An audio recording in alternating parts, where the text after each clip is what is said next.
ఓం నమ శివాయ. శ్రీ మాత్రే నమః. ఓం శ్రీ సాయిరాం. అందరికీ నమస్కారం అండి. ఈ రాశి వారికి పొద్దున్నే మీ యొక్క జీవితంలోనే బాధ తలుపు తట్టబోతుంది. మీ తలుపు తట్టే ఆ బాధ మిమ్మల్ని ఎంతగానో వేధిస్తుందంటే రోజు రోజుకి దినదిన గండం అన్నట్టుగా మీ యొక్క మనస్సు ఈ విధంగా బాధపడుతుంది. పొద్దున్నే మీరే బాధపడతారు. మీరు ఎంతో రోధిస్తారు. భగవంతుణ్ణి పొరపాటున కూడా ఈ సమయంలో నిందించదు. భగవంతుడు ఎప్పుడు కూడా పరీక్షలే పెడతాడు, కానీ చెడు వినక మంచి ఉంటుంది. మీ మనసులో ఎప్పుడు కూడా చెడు తలంపుని రానివ్వద్దు. ఈ రోజున మీ మనసును చెడగొట్టేవారు కూడా మీ చుట్టూనే ఉండవచ్చు. శత్రువులు ఏ రూపంలోనైనా సరే ఉండవచ్చు. 600 సరే ఈ రోజున ఈ రాశి జాతకుల జీవితంలో ఈ యొక్క మార్పులు అయితే కలగబోతున్నాయి. ఇదంతా కూడా భగవంతుడు పెట్టే పరీక్షగా భావించండి. ఈ రాశి జాతకులు అసలు ఏం జరగబోతుంది, పొద్దున్నే ఎటువంటి పరిస్థితి మీ జీవితంలోకి రాబోతుంది, తదితర అన్ని వివరాలు ఈ వీడియోలో తెలుసుకుందాము. వీడియో నచ్చితే తప్పకుండా ఒక చిన్న లైక్ చేసి మమ్మల్ని సపోర్ట్ చేయండి. ఇక ఆలస్యం లేకుండా వీడియోలోకి వచ్చేద్దాము. ఏదైతే సంతోషకర జ్ఞాపకాలు వీరి జీవితంలో ఉన్నాయో వేటినైతే అనుభవించారు, ఈ రోజున అవి జ్ఞాపకం చేసుకోండి. మిమ్మల్ని మీరు స్థిరపరచుకోండి. కష్టం అనిపిస్తే వాటి గురించిన ఆలోచనలు పక్కన పెట్టేయండి. ఆ ఆలోచనల గురించి అదే ముఖంగా ఆలోచిస్తే భూతద్దంలో పెట్టి చూసినట్టుగా చూస్తే సమస్య పెద్దదవుతుంది. సమస్య పెద్దగా లేకపోయినా పెద్దగానే కలవరపెడుతుంది. కావున మీరు ఏమిటంటే మీ యొక్క పనిలో నిమగ్నం అయిపోండి. అప్పుడు ఆ యొక్క సమస్య గుర్తుకు రాదు, మన బాధ్యత గుర్తుకు రాదు, మన యొక్క నవ్వు మనకి మరచిపోయేలా చేస్తుంది. సమస్య తెలియకుండానే మనమే అందులో ఇరుక్కుపోతాం. ఈరోజు నష్టం కలిగింది కదా అని చెప్పి జీవితం అంతా కూడా ఇలాగే ఉంటుందో చెప్పండి? జీవితం ఎప్పుడు కూడా ముళ్ళ పాన్పు కాదు, పూల పాన్పు కాదు. ఎప్పటికప్పుడు కూడా మారుతూనే ఉంటుంది. మంచి వెనక చెడు, చెడు వెనకాల మంచి వస్తూనే ఉంటుంది. రేపటి రోజున వచ్చే సంతోషాన్ని మర్చిపోవద్దు. భగవంతుడున్నాడు, న్యాయం చేస్తాడు. ఈ రాశి జాతకులు చాలా మంచివారు. మీకు న్యాయం తప్పక జరుగుతుంది. కొన్ని రకాల పరీక్షలు అయితే అనుభవించవలసి ఉంది.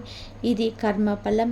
నిరాశ చెందడం, మిమ్మల్ని మీరు తప్పుగా భావించుకోవడం, మీలో ఉన్న తెలివితేటల్ని మీరు మర్చిపోవడం, ఏ మాత్రం కూడా ఉపయోగించకుండా అలా తెలివిని స్తబ్దగా ఉంచేయడం, మిమ్మల్ని మీరు గౌరవించుకోకపోవడం, ఇలానే చేయాలి అని అస్సలు అనుకోవద్దు. ఇది శత్రువుల పన్నాగం. ఒక్కసారి ఆలోచించండి. మిమ్మల్ని ఏదో ఒక రకంగా బాధించి వేధించి వారికి ఉన్న టార్గెట్ మీరు కావున ఎప్పుడు మీరు నవ్వుతూ ఉండకూడదనుకుంటారు. మీరు నవ్వుతూనే ఉండండి. వాళ్ళు తోడుక ముడుచుకొని వెళ్ళిపోతారు. లేదంటే నెగిటివిటీ అనేది మీ మనసులోనే ముద్రించి వెళ్ళిపోతారు. మనుషులన్నాక కష్టపడరా? మనుషులన్నాక బాధలు, మోసాలు, ఇబ్బందులు ఉండవా? విమర్శలు ఉండవా? వాటిని తట్టుకునే ధైర్యం ఉంటేనే కదా జీవితం పూల పాన్పవుతుంది, లేదంటే ముళ్ళ బాటలోనే ఉండిపోతుంది. ఎప్పుడు కూడా ఇలా బాధపడవద్దు, అధైర్యపడవద్దు. సుఖపడతారు. రేపటి రోజు బాగుపడతారు. మీ యొక్క పాపకర్మలు బట్టి మీ యొక్క కష్టం ఉంటుంది. కొన్నిసార్లు తెలుసో తెలియకనో మనం కొన్ని రకాల తప్పిదాలు చేస్తాం. గ్రహస్థితిని నీచంగా ఉన్నప్పుడు కర్మఫలం అలాగే ఉంటుంది. మీ యొక్క కుటుంబంలోనే బాధ్యతలు మోసి మీరే ఇలా పడిపోతే అందరూ ఏమైపోతారు? ఒకసారి చెప్పండి. ఎంతటి కష్టాన్ని ఎదుర్కొన్నా ఎప్పుడు ఒకేలాగా నార్మల్గా నందువులు చిందించేవారు మీరు తప్ప ఎవరున్నారు? దైవ సంకల్పంతో ముందుకు మీరు చేసే పనులు ముందులోకి వెళ్ళడం, ఒక రకమైన ఎమోషన్స్ ఎప్పుడు ఇలాగే ఉంచుకోండి. ఎవరు ఎన్ని విధాలుగా మిమ్మల్ని బాధించినా భగవంతుడు ఉన్నాడనే సంకల్పం మీ తోడుగా ఉండాలి. ఇది మీరు మర్చిపోవద్దు. ఈ రోజున అతిపెద్ద ఇబ్బంది కలుగుతుంది. మీ కళ్ళల్లో గిరగిర నీళ్లు తిరుగుతుంటాయి. ఇది వాస్తవం. ఒకరి మోసం మిమ్మల్ని బాధిస్తుంది. ఎంతగా అంటే ఈ రోజంతా కూడా పదే పదే ప్రతి క్షణం కూడా ఆ మోసమే మిమ్మల్ని గుర్తుకు తెచ్చి మరీ బాధిస్తుంది. ఒకరి మోసమే ఇదంతటికీ కూడా కారణం.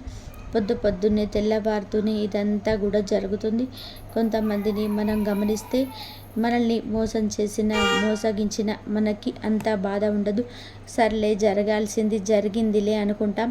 కానీ నమ్మిన వ్యక్తులు, నా అనుకున్న వ్యక్తులు మోసం చేస్తే ఉంటుంది చూడండి, జీవితాంతం మీ యొక్క నమ్మకానికి తగిన దెబ్బ, ఆ యొక్క బాధ వర్ణనాతీతం. ఎవరికి చెప్పలేమండి. చెప్పుకున్నా కూడా ఎవరికి కూడా అర్థం కాదు. మన కష్టం మనకే అర్థమవుతుంది. కుటుంబ సభ్యులకు కూడా ఒక్కొక్కసారి అర్థం కాకపోవచ్చు. మన మనోచింత నిత్యము కూడా భగవంతుని స్మరించుకుంటే, భగవంతుడికి దగ్గరగా ఉంటే తీరిపోతుంది. ఎదుటి వారి మోసం వల్ల ఈ రోజున మీ కాళ్ళ కింద భూమి కంపించిపోతుంది. ఏం జరగబోతుంది? ఏ మోసంతో అతిపెద్ద శిక్ష వారు విధించబోతున్నారు? ఎవరి వల్ల ఇటువంటి పరిస్థితులు గోచరించబోతున్నాయో మనం తెలుసుకుందాము. అయితే అప్రయత్నంగా జరిగే ఈ యొక్క పొరపాటు వారి వలన మోసకోణాన్ని గుర్తించలేని మీ యొక్క దౌర్భాగ్య ఈ యొక్క ఇబ్బంది అందుకే వచ్చింది. ఈ యొక్క మాట రీత్యా అవునని మీరు వింటుందండి, నిజం, సందేహం లేదు. ఈ యొక్క మాట తీరు వలన ఇదంతా జరుగుతుంది. మానసిక ప్రశాంతత లేకపోయి ఉండొచ్చు. పొద్దున్నే ఏదో ఒక రకమైన నెగిటివిటీలో నిద్రలేచి ఉండొచ్చు. పనులకు అలాగే పూనుకొని ఉండవచ్చు. మోసాన్ని కలగ చేయాలని చెప్పి ఎదుటి వారికి ఉండదు.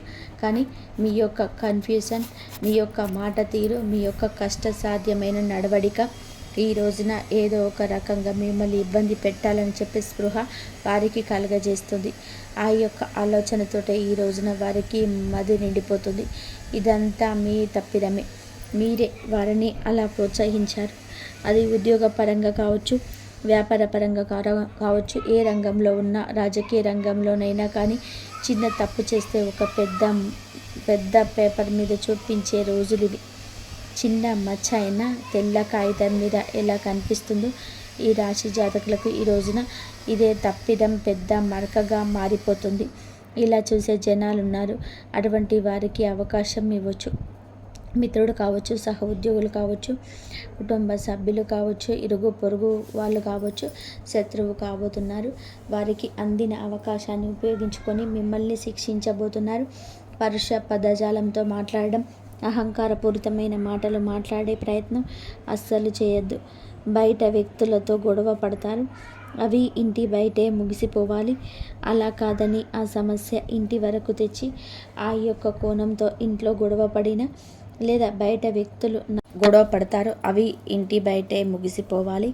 అలా కాదని ఆ సమస్య ఇంటి వరకు తెచ్చి ఆ యొక్క కోణంతో ఇంట్లో గొడవ పడిన లేదా బయట వ్యక్తులు నా మాట వినలేదు అని చెప్పి అక్కసుతో ఇంట్లో వారి మీద నాయకత్వ ధోరణి అవలంబించిన మీకు రెడ్ వచ్చి మొదలన్నట్టుగా చివరాఖరికి మీరు ఎక్కడ ఏ సమస్యలో తలెత్తవచ్చు, ఎవరి గొడవలో తలదూర్చినా, ఎవరిని ఏదైనా గొడవలో కీచులాటలో ఆడుకుంటున్నా న్యాయం చెప్పడం, జడ్జిమెంట్ చెప్పడం లాంటివి ఈరోజు మీకు తగదు.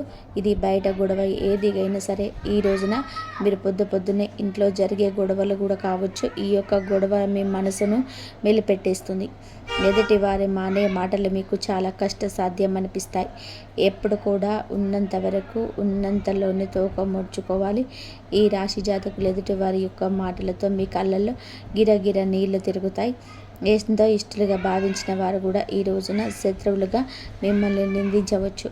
ఆరోపణలు, నిందలు కొత్తేమీ కాదు. కానీ ఈ రోజున ఈ యొక్క బాధ మీకు వర్ణనాతీతం అవుతుంది.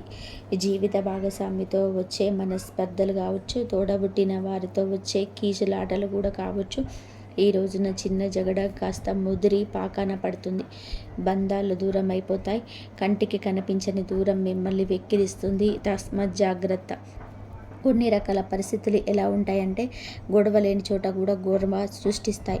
ఆ యొక్క గొడవ మూడవ వ్యక్తి వల్ల వస్తుందనే విషయం చివరాఖరికి కానీ మీకు అర్థం కాదు. చేతులు కాలాక ఆకులు పట్టుకున్న చింతలా మీ జీవితం అవుతుంది. జాగ్రత్తగా ఉండండి. మూడవ వ్యక్తి మాటలు వినడం, మీ విషయాలు వేరొకరికి చెప్పడం, ఎవరు గొడవలు తలదూర్చి ఆ గొడవలో నెత్తి మీద పెట్టుకొని ఇంటికి మోసుకురావడం, ఇలాంటివి కార్యాలు ఈ రోజున మీకు తగవు. మీ పని మీరు చూసుకొని ఒంటరిగా మౌనంగా ఉండండి. ఈ రోజున కుటుంబంతో సమయం గడపండి. వారి యొక్క మాటలకు తగు గౌరవం ఇవ్వండి. మీరు చేయాల్సిన కార్యాలు ఆగిపోయినవి ఏవైనా ఉంటే తిరిగి ప్రారంభించి వాటిని పూర్తి చేసే ప్రయత్నం చేయండి. అంతేకాని అనవసరమైన విషయాలలో చర్చల్లోకి దిగడం, ఎవరు ఏదో అన్నారు అని మాట పట్టింపులకు వెళ్ళడం, మీ ఓర్పు సహనాన్ని కోల్పోవడం, ఆవేశాన్ని చూపించడం, ఎదుటి వారికి మీ విషయాలు చెప్పడం, ఏదైనా బంధం విషయంలో గొడవ వస్తే మూడవ వ్యక్తితో మాట్లాడడం, ఇలాంటివి మీకు అస్సలు కూడా తగవు. ఇబ్బందులకు సూచన కింద చెప్పడం జరుగుతుంది. మిగతా అంశాలు చూస్తే ఈ రోజున ఒక మేలిమి అవకాశం వస్తుంది. ఆ అవకాశం ఎలా వస్తుంది, ఎప్పుడు వస్తుంది, ఎవరి ద్వారా వస్తుంది తెలియదు, కానీ వస్తుంది. కానీ మీ ఆలోచనలతో ఆ అవకాశాన్ని పక్కన పెట్టేయచ్చు. ఆ అవకాశం ఉపయోగించుకుంటే భవిష్యత్తులో బ్రహ్మాండంగా ఉంటుంది. ఈరోజు చిన్న అవకాశం రేపటి రోజున జీవితాన్ని మార్చే అవకాశం.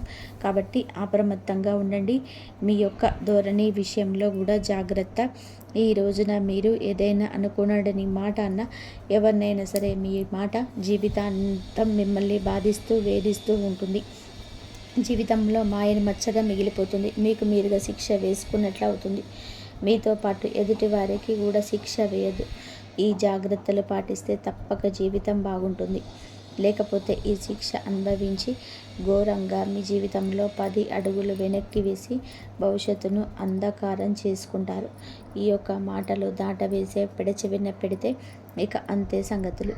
నిత్యం శివారాధన చేసుకోవడం, విష్ణు సహస్రనామ పారాయణం గావించడం మేలుకర ఉత్తమ ఫలితాలు కలుగజేస్తాయి. ఉన్నంతలో స్తోమతకు తగ్గట్టుగా పేదవారికి తప్పకుండా దానం చేయండి. నిత్యము చేయండి. లేదంటే దేవాలయానికి వెళ్ళినప్పుడు అక్కడ ఒక పేదవాడికి అయినా సరే కడుపు నిండా భోజనం పెట్టించండి. అంతా మంచి జరుగుతుంది. ఫ్రెండ్స్, చూసారు కదండి. ఈ వీడియో మీకు నచ్చితే తప్పకుండా కూడా ఒక చిన్న లైక్ చేసి మమ్మల్ని సపోర్ట్ చేయండి. ఇంతవరకు చూసినందుకు ధన్యవాదాలు. ఈ వీడియో కనుక మీకు నచ్చినట్లయితే ప్లీజ్ లైక్ చేసి షేర్ చేయండి, సబ్స్క్రైబ్ చేయండి. ధన్యవాదాలు.